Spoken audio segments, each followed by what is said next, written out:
Një pjatë gjelle ngrohtë në këto ditë të ftohta dimri është jo pak e ëndëruar nga shumë njerëz që mezi e sigurojnë këtë edhe në ditë festash. Tashmë kjo është realizuar në këtë mes të re sociale në zonën e Shkozës në Tiranë, ku të varfrit plotësojnë këtë nevojë etike, por dhe kalojnë disa orë në shoqërinë e njëri tjetrit.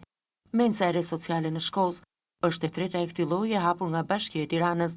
Kryebashkiaku Erion Veliaj u shërbeu të varfërve, por dhe ushtrua në tavolinë, ku drekoi së bashku me ta. Ka pafund probleme që duhen zgjidhur, megjithatë unë besoj që kur secili bën maksimumin e vet, ku bashkia bën vetën, ku komuniteti bën vetën, ku lagja i gjendet njëri tjetrit, atëherë besoj që është më mirë për të gjithë. Ajo që unë zotohem është që siç kemi nisur me këto tre menca sociale, ne ta vazhdojmë këtë traditë mirë. Besoj që qyteti vërtet ka probleme, por nuk duhet të vuajë qyteti për disa vakte. Kryebashkiaku premtoi se menca të tilla do hapen në të gjitha njësitë në Tiranë. Ndihmë dhe mbështetje për më të varfrit, ai premtoi edhe për festat e fundvitit.